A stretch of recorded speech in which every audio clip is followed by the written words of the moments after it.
Hello, Instagram. Ba-da-ba-ba-ba-da-da. All right.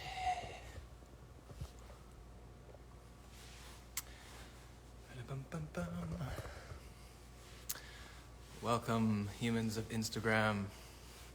Today we're going to be chatting about another 5-day self-pleasure challenge coming up on March 27th, so stick around if you'd like to hear about that. And also, I'm sure we'll talk about some other juicy topics, so stick around. It's going to be a good chat, Ola. And let's get Will on here.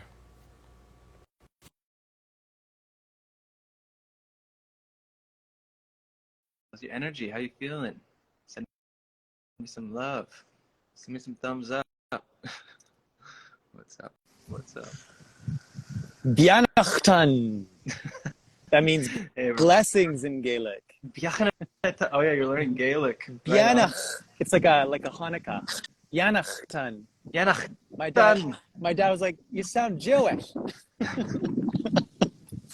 It's amazing how these sounds in other languages, in Hebrew and Gaelic, we just don't have in English.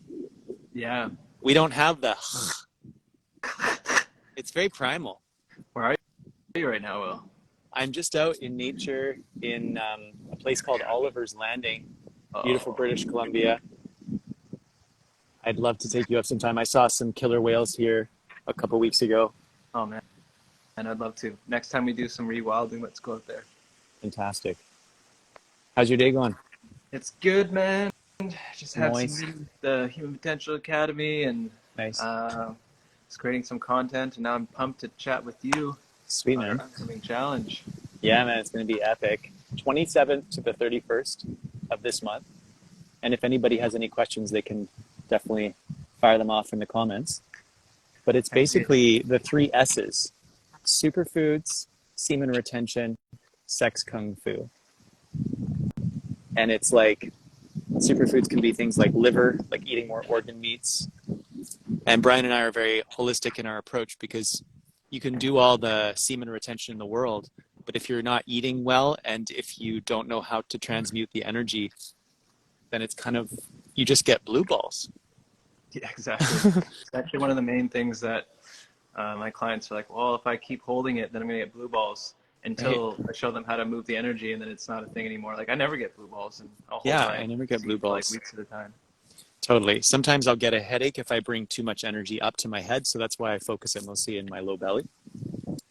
Yeah, it's important, I think, that people understand, and maybe we can do a little bit of this, is like how to anchor the breath, and then also how to bring the energy up. And that's the coolest thing that you always say about the practice. It's not just about bringing the energy up, it's also very grounding.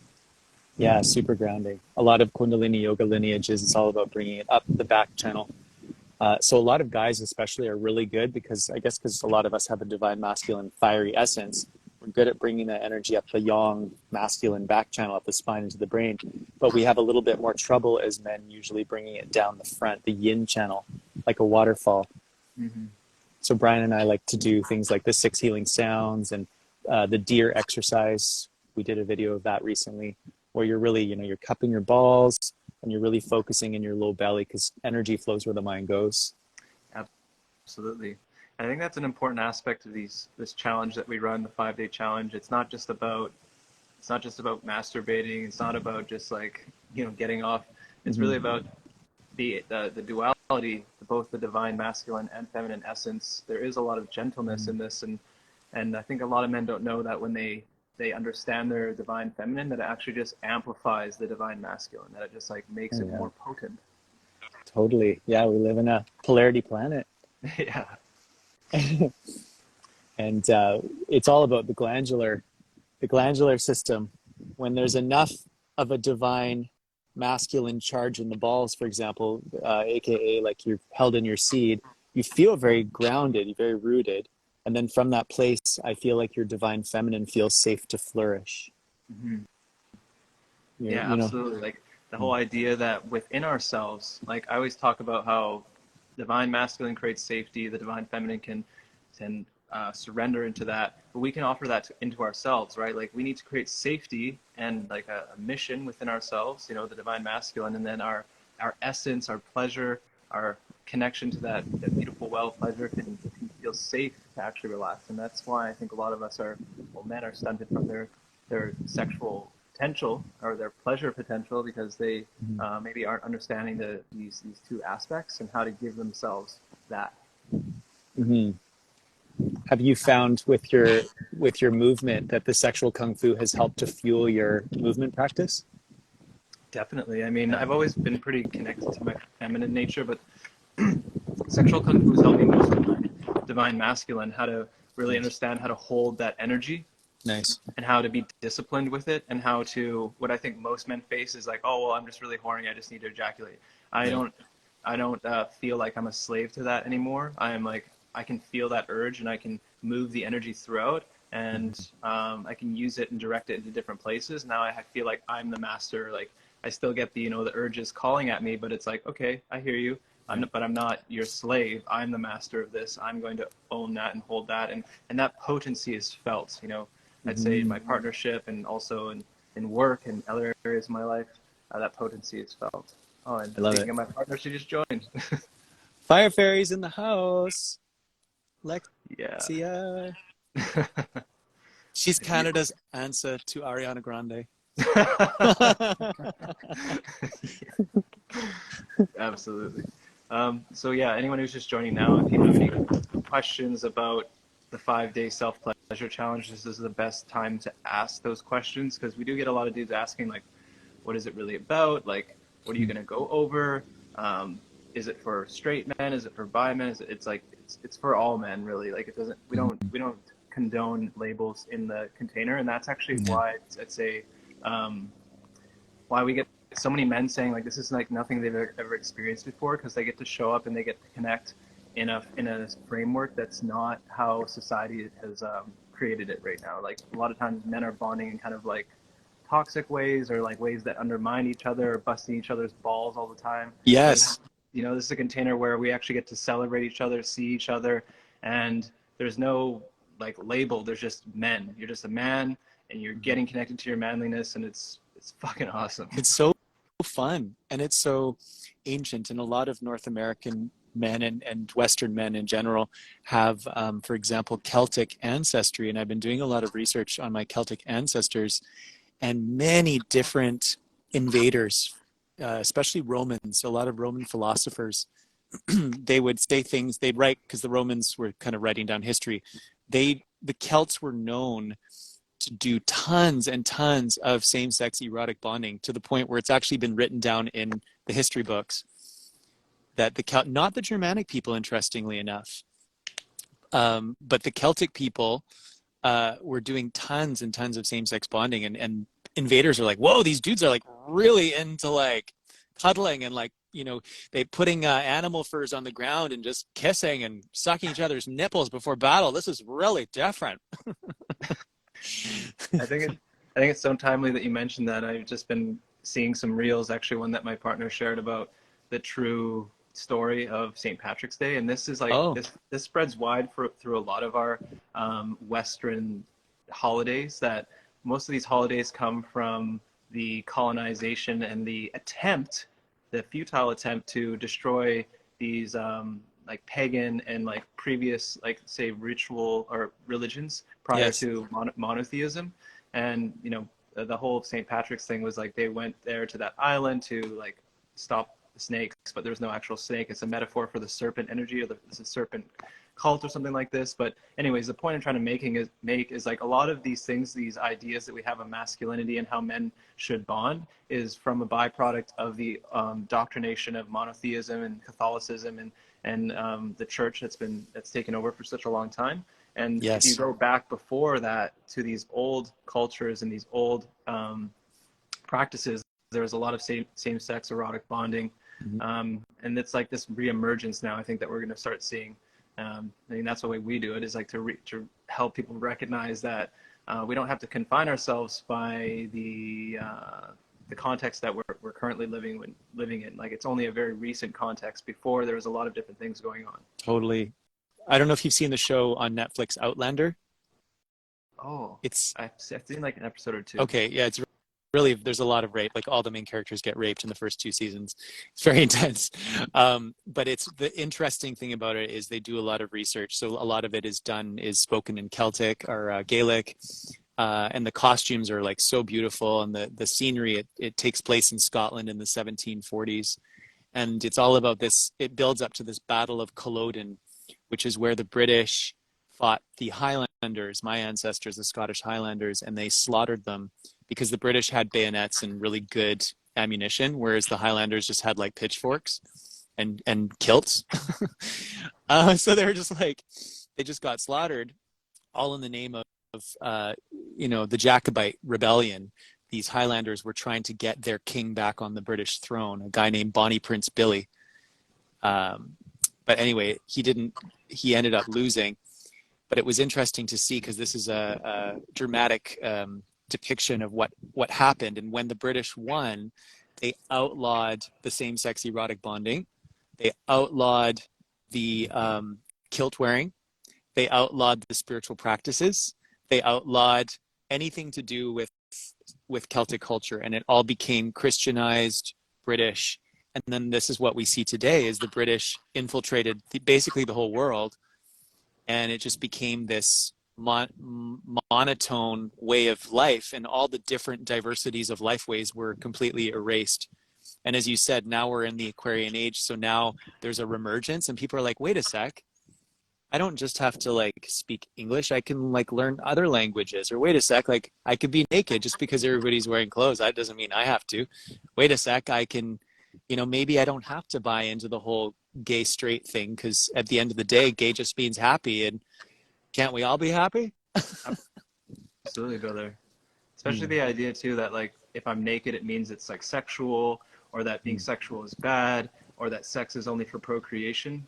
These are very stunted ideas, and I think you would agree with me, like the idea that sex is only for procreation and that sex is something sinful is really an attempt just to remove people from the power of sexual energy, which is just life force energy, and our right to experience pleasure, and our right to experience a vast and wide range of pleasure, and that there's nothing shameful or guilty about any human like finding out what pleasure means for them, and then for men to help each other to understand that level of their power. Because what is this really about? It's not about masturbating together, it's not about getting off together, it's about men helping men to be better men. And what's a big part of being a man? A big part of being a man is having sex and being sexual and owning your divine role as the masculine, if you so choose to live in that role. But we all have that choice to decide, do I want to take responsibility and learn what my body's capable of, and how I can stand in the utmost responsibility of this vast energy. And and then, like most people in power, or the current empowers, they don't want us to access that, because then we establish our birthright of sovereignty. Sexuality is the most upstream way that the Matrix cuts people off, men and women, from their power. And so Brian and I are doing these challenges to help men unblock the most upstream dam of their life force, because sex energy is life force energy. So that, and then as Brian was saying, then that influences and elevates every aspect of your life. So it's very beautiful. And the whole idea that the whole idea of basing your entire identity is a Western first world notion that's only been around for about 100 years. And it, if I can get my way, it'll only be around for another 2. And then people are gonna be like, wait a sec, it's actually a lot more fun to just be you. Yeah, imagine, like, to those who are listening, imagine a world where you didn't have to question what you are based on what you're attracted to. And this is why I feel like I'm meant for this work, or why I've been given this gift, because when I was very young, I just knew that I was attracted to certain humans, and I never questioned what that meant for me. I was never like, oh, am I gay, or am I straight, this and that. Like, for a little bit, I was like, okay, I'll live into these labels. But then I came to a point where I realized that there's no label that can define me, because I'm unique, and every one of you watching this have a very unique, one-of-a-kind expression of sexuality. And of course, there's going to be broad strokes that cross over. But if we pinch ourselves off and say, like, oh, I'm gay, but what if I get attracted to the opposite sex? So what happens now? There's something wrong with me. Oh no, I don't fit into this label. My cortisol is rising. Now my body's starting to react. There's a problem. Yes. This is not good. This is not good. Yeah. people think all these labels make them so unique, whether it's Jewish or trans or gay or straight, when really they're all the same. They're all these labels that the Matrix uses to divide and control us. And I think they did serve a purpose at a point in our evolution as humans. And I think, you know, a lot of people who are into our work have done plant medicine or breath work. And I think those modalities have helped them get out of the matrix to the point where, like, wait a sec, I'm so much more than like a little label could ever encapsulate. Yeah, exactly. Exactly. Like language is powerful in its ability to describe, but it's only pointing at things, right? It's only pointing at something. It's not the embodiment of it. And the biggest thing for the work that I do and that Brian does too is so many men would love to do this work, but they're scared that if they engage in it, that they'll have to become part of the LGBTQ community. There's nothing wrong with any community, but the labels and all the identities constructs are prohibitive to helping men to feel safe to just engage in these types of rituals without needing to get pigeonholed by the dominator system. So that's why I'm so passionate about dropping the labels, because as we drop the labels, more men free themselves from the cumbersome impossibility of trying to put your, you know, be a square peg, pushing yourself into a round hole. Yeah, exactly. The container that we offer in the 5-day self-pleasure challenge is, like if you show up and you're like, I want to do this, and you might wonder why, it's like, because I want to do it. And there's no other reason. You don't fit into some label. You don't become a part of some community. You're not, you know, you don't be like, get some sort of badge. It's just like, you are who you are, and you've decided you want to explore this, and that's it. And I think we can see ourselves evolving in that way in the earth, that eventually it's not a matter of, you know, like, are you this type of person, are you that type of person? I mean, yes, we can use these words to help communicate, but really understanding that we're all a unique expression. And I don't need to like I would technically be like queer or LGBTQ, but do I associate with all the confines of that label? No. So I don't live into that. It's like, I don't want to be confined by these, like, oh, you got to play these rules. It's like, well, what if I don't want to be all those things? Like, what if I just want to be me? That's what I love about you, Brian, is that, and the fact that you don't buy into it, you're very well boundaried with that. You are just yourself. And then that gives permission to other men to just be themselves. So thank you for standing in your power and having those boundaries. Oh, thank you. You too, man. You're a shining example of that. Thank you. Yeah. It's fun. It's really fun. And it's fun to combine the same-sex erotic bonding with the semen retention. And then ritualistic ejaculation can also be a powerful practice that we will do on the last day of the challenge. A lot of men who sign up for the challenge have girlfriends or wives. One of my friends just signed up. He's got a wife and a child. And he kind of made a joke. He's like, "Yay, we're gonna masturbate together," because like we just do like an inside joke thing, you know. Yeah. But he gets it, and he really wants to learn. You know, guys are really sick and tired of being slaves to their lustfulness and addicted to ejaculation. And so over the 5 days, you're going to learn how to basically make love to yourself and transmute the energy, also to supercharge the energy of your sexuality, because Montauk Chia, our teacher, says iron sharpens iron. So when men come together to do these rituals, they sharpen their divine masculine, we call it yang or yang essence, which if you are more into women, actually makes you more attracted to and attractive to very highly feminine women. How does that work? Well, it's David Deida. He wrote Way of the Superior Man. He says that attraction is based in polarity. Yes. So when you do things like semen retention, eating certain superfoods like liver, same-sex erotic bonding, that's going to supercharge your basically your sun polarity, which is going to make intimacy with humans who have a moon polarity as their essence far more of a spark, more of a juiciness to the engagement. So that's really important to hit home. That's why gay and straight don't work, because in reality they're not mutually exclusive in terms of same-sex erotic bonding and opposite sex erotic bonding. They influence and inform each other, and they elevate each other. I love what you're talking about here, and what I'm getting from this, and I think it's an important point, is that gay, straight, bi, all of these are manifestations of the substrate of polarity. Mm-hmm. And we've confused the manifestation, the materialization, for the substrate, for what it's actually emerging from. Mm-hmm. And what I mean by that is, like, polarity can exist in two men, but they still need to be divine masculine and feminine, two women, divine masculine and feminine, two men and women. It doesn't matter, because if you want to have attraction like a magnet, you need to have a positive and negative pole. You need to have that friction. That's just the way this dimension works. Like, you can't avoid that. So that's the substrate. That's ground zero. Now, what manifests from that? Well, any type of expression you can imagine. It can be two men, two women, two they. Doesn't matter. But we've focused on the material, which we often have done in the past. For a long time, that's the forgetting process. But now we're starting to see it's like, oh, it's just polarity. It's just the erotic friction. And like you said, it's like someone needs to play the role of the sun, someone needs to play the role of the moon, someone needs to play each role, or else you just end up being friends. Exactly. Which is nice too. Yeah, nothing wrong. And that can be a ritualistic kind of, almost like two rocks bumping together to create a super divine masculine spark. That's another dynamic that can happen. But regardless of any sort of identity that you align with as a modern day construct, in ancient times, there were men who were supposed to be really good at being a woman and really good at being a man.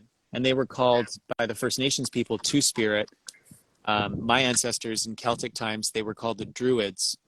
And they were often religious leaders or political or like law leaders in law.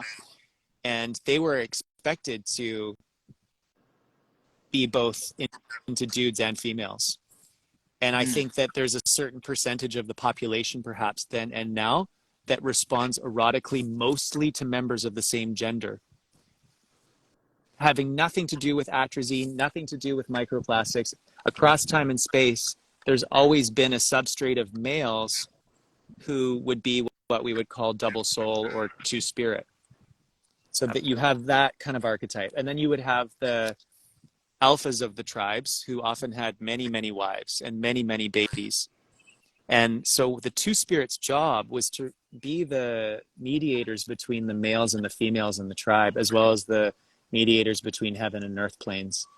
And when the alphas started to have unrest, say they started to fight or there was war between them, the job of the double soul shaman or the druid is to just keep a peaceful thing going, to chant mantras, to light fires, to sing incantations, just to keep a peaceful vibe going. And it was known that if these alpha dudes needed healing, especially sexual healing, they would go to the double soul shaman for sexual healing. And it was considered the highest honor. This is in about 85% of all First Nations tribes. It was considered the highest honor for an alpha dude to have a female wife as a first wife and then a double soul shaman druid as a second wife. Wow. So it's just interesting because these understandings have been so suppressed.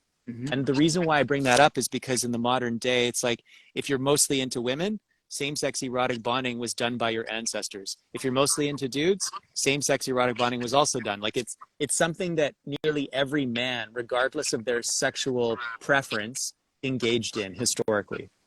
Absolutely. And this really gives a lot of insight as to why there's so many people. Almost every dude I've talked to has had some sort of homosexual inclination, and immediately they think there's something wrong with them because of the context that we live in. It's like there's something wrong with you if you're not straight and you don't want to just have a child when you have sex.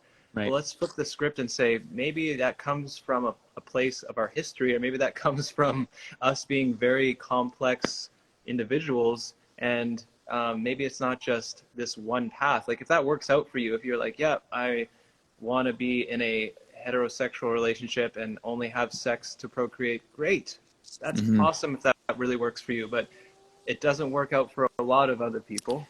Exactly. And it's a spell. It's like the word straight applies that you're on the straight and narrow, that you're correct. Yeah. Whereas the word gay, actually, people who we call gay now, in 30 years ago, they were called bent. Yeah. So there were straight and bent, which implies that you're broken or that there's something wrong with you. That Brian was alluding to, is there's this spell casting that happens when we start to get sucked into this gay straight dichotomy. And the problem with the labels is they aren't free. They do come with tons of baggage. And there's also all these sorts of implied traits and tendencies that you're supposed to take on when you identify with the label. And again, so many people have killed themselves. I know so many men who were married to women, we would maybe call them bisexual, our culture would, and they thought, oh shit, I've got a little bit of same-sex attraction. There's something wrong with me. Okay, I'm going to slit my wrists. Yeah, and on the note of death, I think it's really important to bring up, and something that you say a lot, Will, like when we're in session, Will will say, I will not be killed for this work. And I think this is really important because what's happened in our history, like the killing of witches, the killing of anyone who is doing anything outside of Catholicism and monotheism, that leaves an imprint on our DNA and on our memory. So there's an imprinted memory that is within the body that says, oh, I'm not going to do that because that's dangerous and I could die, and I'm not going to do that. So it's not just a cultural thing, it's a passed on message. Right. We are doing that work right now to reemerge that remembrance that we can exchange and connect in these ways, but also we need to remember that you won't be, like as a man, you won't be killed for this work. You won't be murdered for doing things like this, where in the past you very well could have. There are men that I work with, and they're like literally a couple generations past that would have been killed for even talking about these things or even working with you, Brian. So we're in a different day and age, and I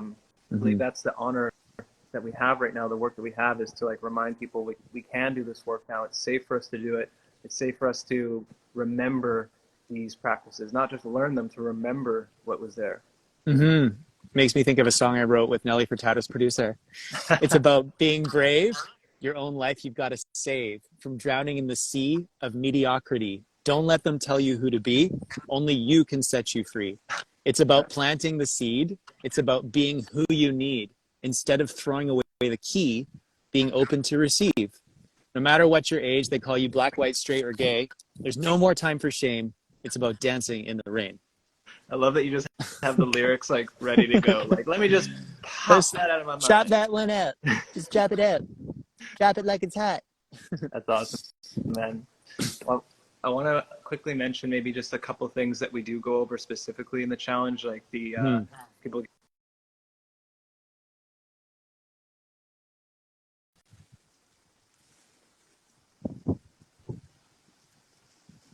Instagram. Oh, I was hoping it wasn't my Wi-Fi up here, but it seems to be fine. No, you've been great, man. You're good. Maybe we'll give a little insight into what we do and what we go over.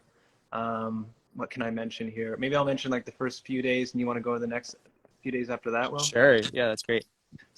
So how we start off this challenge, every day we do a bit of sexual energy transmutation or cultivation, which is just a fancy way of saying doing some movement practices and some breathing practices, which is sexual kung fu that will get you to connect to your sexual energy and how to move it. It's not a very difficult process. So we always do that, gets the body warmed up, you get connected to your sensory system. And then the first day is actually about non-erogenous zones. We're going to explore the body and actually experience what it's like to have a sensual nature, pleasing yourself as a man, something we often don't do as men. So that's how we started off a little gentle. And then the second day we go into lingam stimulation, which is just another word for the pillar of light, your penis, and all the capacities of your penis. Will has a vast knowledge of the organ points that are associated with the penis, which is really amazing. You'll definitely want to learn about that. It's opened my eyes up to how vast and wonderful the penis is. And I'll let you take it off from there. Will, what do we do for the next 3 days? Yeah, and we also focus on our balls during the cock day. Yeah, the balls too. Yeah, and the balls produce 98% of our testosterone, and the adrenals produce 2%. And in Chinese medicine, the balls, the nipples, and the mushroom head relate to the entire glandular system. So this is another thing. It's like anything that's good for us, the Matrix makes it seem shameful. And anything that's bad for us, like drinking 21 sugar cubes in a can of Coke, they're promoting that on every bus stop. I know, right? It seems like go to McDonald's, that's normal, but doing same-sex bonding that is really good for your endocrine system, your glandular system, your health, your masculinity, don't do that. That's bad. Exactly. Do you remember the movie 300 with Gerard Butler about the Spartan warriors? Yeah. I remember when that came out and they had all these bus stop ads, just blood everywhere, just beheaded, dudes just on the battlefield dead. And I thought, wow, this is interesting because I was doing my degree in critical studies in sexuality and psychology and nutrition at UBC, and I was learning about how the Spartans, yeah, they were violent, but they also did same-sex erotic bonding. So we live in this matrix structure where violence between men is celebrated. And that's why you see guys in Surrey will get in their pickup trucks and go to Davie Street specifically to just beat up gay guys, because the only socially acceptable way to get close to another man in our culture is through punching. Yeah, like it's And not okay to hug, it's not okay to touch, yeah, and if you do it, you got to be like no homo, and it's like that's this underlying current that speaks to like I want to bond with you, but I'm afraid to because I don't want to look gay. exactly. So what we do with these different days is we go to different places in our body. And the cock and ball day is very powerful because Dr. Northrup, my mentor, she says, if you want more power in your life, you've got to go to the place in your physical body where you've been the most traumatized. And so it's very boundary pushing. It's very edgy for this culture, but guys are ready for it. And we've gotten so much positive feedback, both in the live classes that Brian and I have done, as well as the Zoom classes, as well as the in-person classes that I've done teaching sexual Kung Fu since 2018. You know, I've got just pages and pages of testimonials of guys, you know, saying that this work has totally transformed their lives.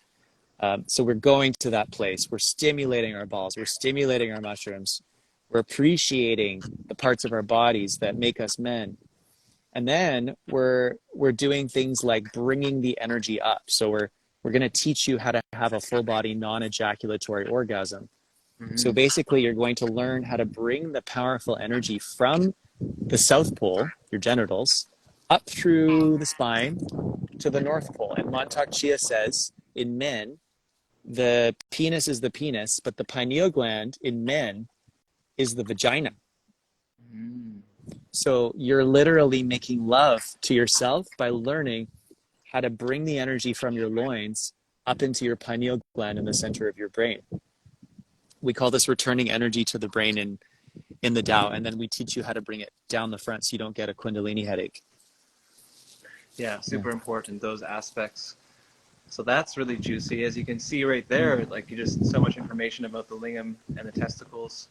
Then we also go into some anus exploration, a gentle anus exploration, how to address the anus, how to do it safely, how to do it in a nurturing way. We do explore the prostate as well. We'll do some sexual Kung Fu optional. We do some guidance on how to insert a butt plug or a prostate toy, which is really fun. And then the peak experience, I guess you could say, the thing that I think is most transformative is we're combining semen retention throughout all the days. So we do encourage men to practice the semen retention because like with the practices that we offer, you're not going to get blue balls, you're going to feel more potent.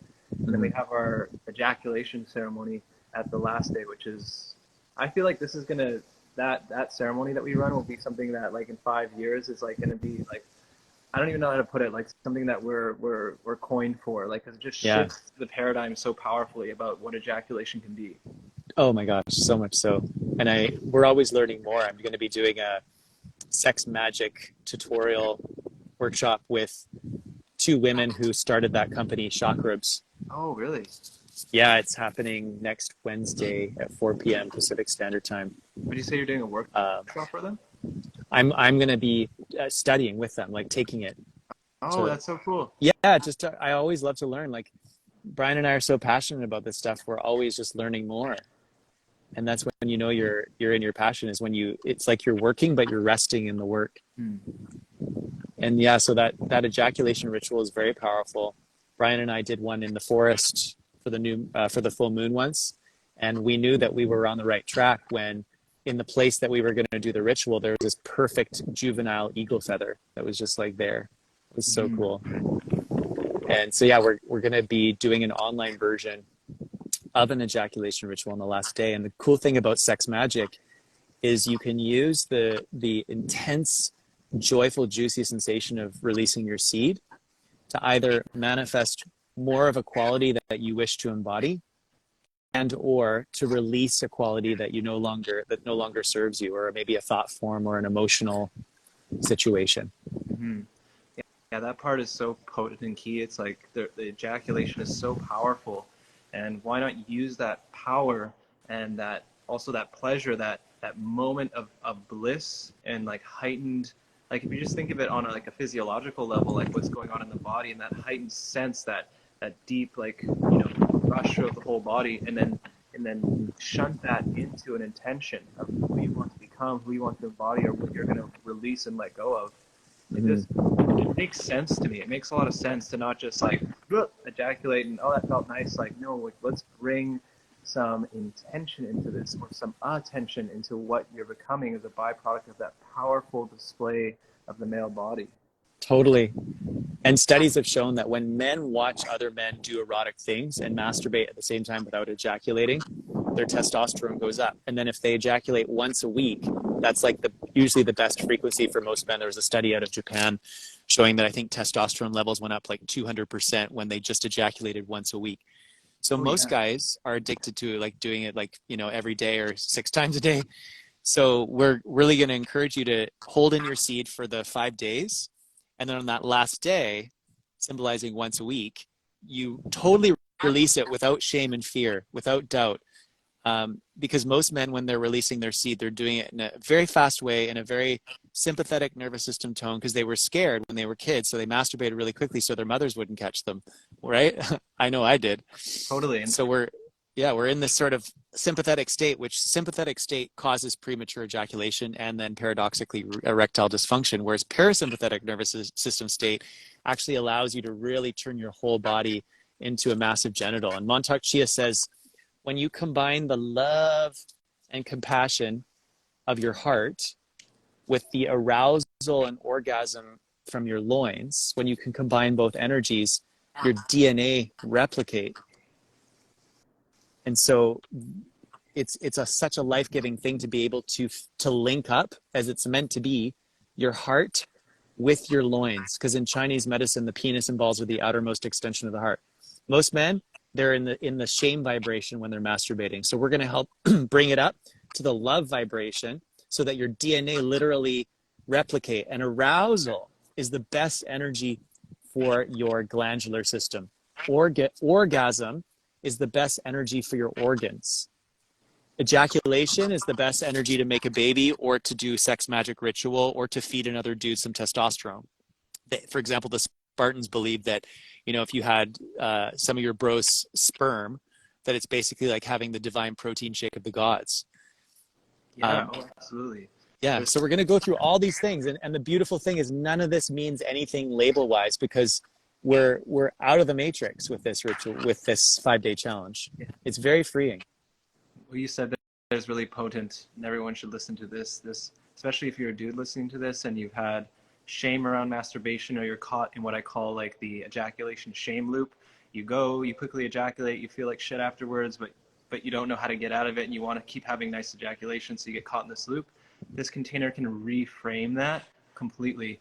So like you said, Will, you can be in a parasympathetic state. You can do it in a non-shameful way. It's a ritual. It's a ceremony. There's lots of intention and energy behind it.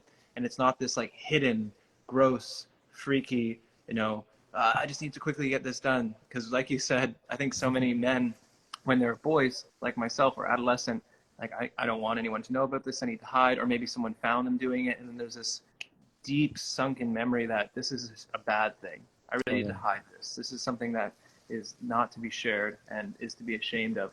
And that's just not the case. It's so powerful and beautiful. And we all deserve as men to have that celebrated within ourselves first, of course, but eventually by others. And that's really the community we're creating through this challenge, is to be celebrated in your expression and to feel safe in it, in expressing pleasure and finding pleasure within yourself. Yeah. We're getting it right at the most upstream, most intense damned blockages, which is the gay panic and the masturbation fear. We always make a prayer at the end of class. May all the men around the world suffering from impotency, partial impotency, erectile dysfunction, body dysmorphia, cock size shame, etc., prostate cancer, discover the path of the middle way. So many men have prostate issues and they're not even willing to sit on a tennis ball. Truly. And that's what I often say to my clients as well. And I love that we bring that in, is that this work isn't just for us. It's for it's all of men. It's for our ancestors. It's, you know, it's, we're all connected in that sense. So I feel a deep sense of power and connection when I'm doing this work, knowing that I'm not just doing it for me. Like when I increase my sovereignty or my awareness of what's possible for me and my potency, that vibration gets sent out. It's just like power versus force, like David R. Hawkins. When we start to elevate our power level, it affects everything around us. It affects the whole collective human consciousness and gives everyone more access to this potency. So there's like, it's a special feeling. You just like, for those of you who are watching, you can only understand it when you're in the container. And that's why we'd love to have you come. So hit up the link in our bio and register while you can. Totally. And it's really a continuation of classical men's work from the 60s, 70s, 80s, and 90s. Authors like Robert Bly, David Gillette, Robert Moore, people who've written books like Iron John or King, Warrior, Magician, Lover. A lot of men's work is based on these books.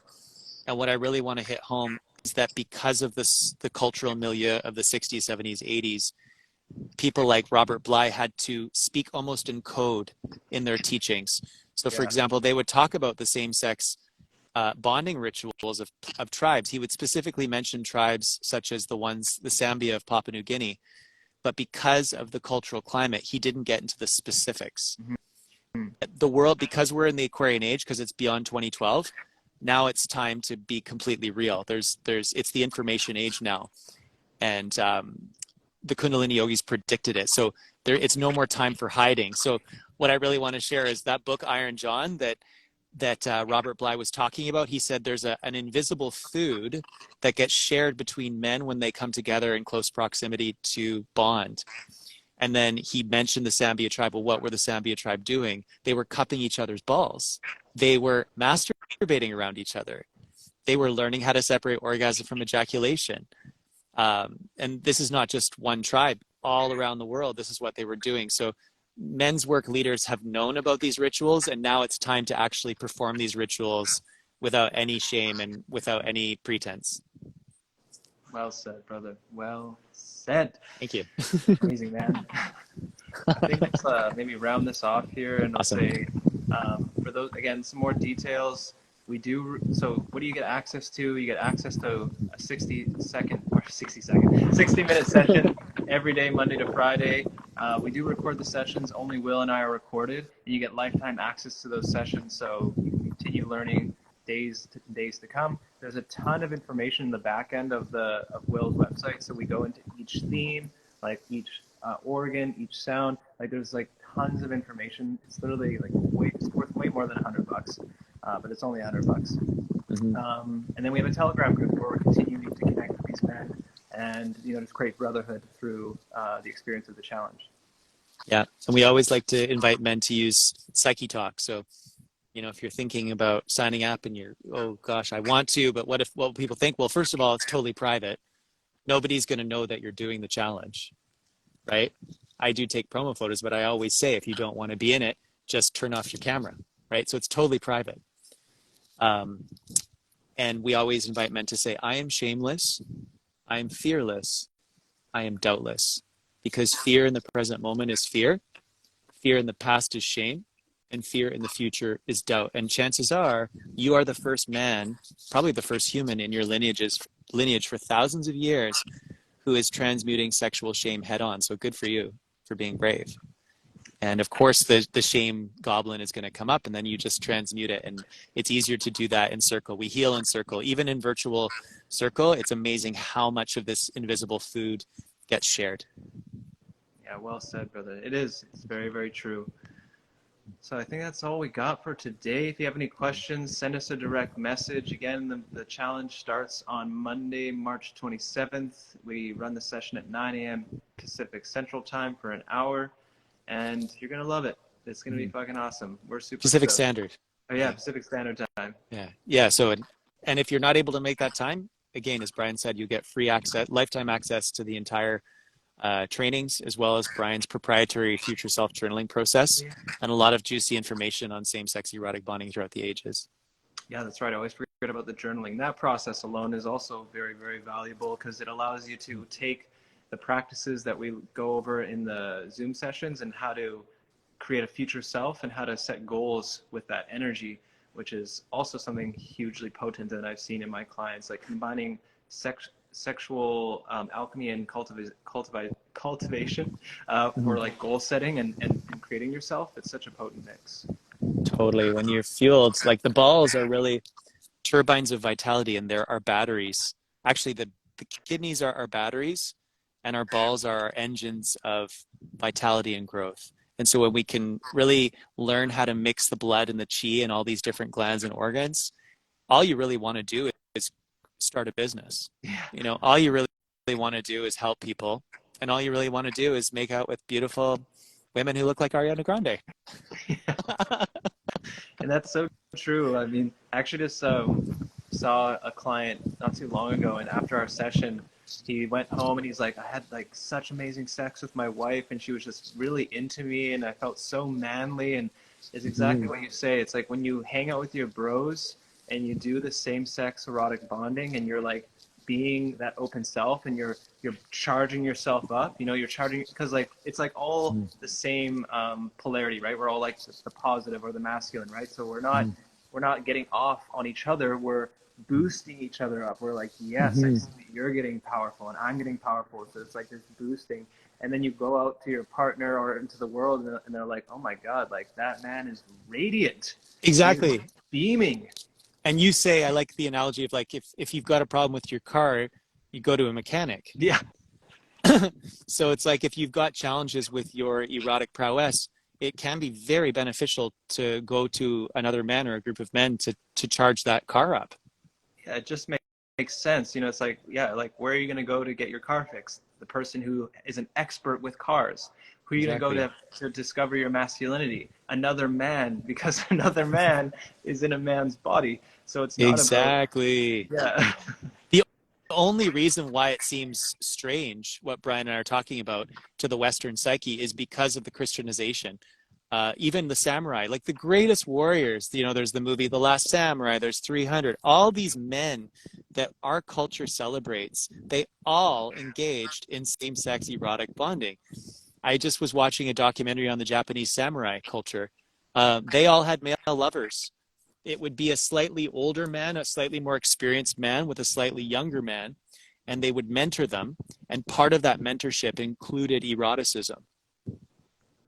Yeah, we don't have the language for it right now, or the understanding. It just, people immediately just think that's gay and that's bad or that's weird. But there is a whole other avenue of understanding that the same-sex erotic bonding was a form of like sharpening, potency. It was a form of mentorship, you could say, a sense of like passing on the baton, passing on the torch. Yes. And yeah, for whatever reason, whether it was intentional or not, these practices were deemed insane or crazy or bad. They're not good for you, but they are. They're really good. They're great for you. And when the Japanese were infiltrated by the Christian people, that is when the samurai bonding, erotic bonding, became illegal. So it's really just a historical sort of colonialist reason that we think it's strange or weird. But again, weird, W-I-R-D, is a Viking word, which means in alignment with your purpose. Yeah. So I know that I was put on this planet to do weird shit. And I think Brian knows that you were as well. And a lot of men were. And so when I start to feel weird, like when I'm talking about same-sex bonding or talking about drinking my urine or any of these practices that the yogis have been doing for 40,000 years, when I start to go, oh, this is weird, I go, great, I'm in alignment with myself. Perfect. Yeah, absolutely. The whole like overarching power where politics and religion have combined themselves, and then they own, you know, the connection to the source, is dismantling. It's like it's falling now, and people are like, fuck this, I want to have my power back. I want my sovereign right to connect to the universe and to the infinite source, because we all have that right. And with that right, with that born sovereignty that we have to this universe and this earth, we get to decide and choose how we create the way in which we interact and we work with each other. So long, I guess I would say, is as long as it's within natural law or the universal law. If you don't know what that is, just look up Hermetic philosophy or the Kabbalion. But that's a lot of what Will and I teach. It's really actually rooted in that, because Taoism is, I would say, an extension of that ultimately, but that's the baseline. Like if you want to know what the rules are, just look at Hermetic philosophy. Those are the only rules. Yeah, amen. I've been reading the Gene Keys, Yeah.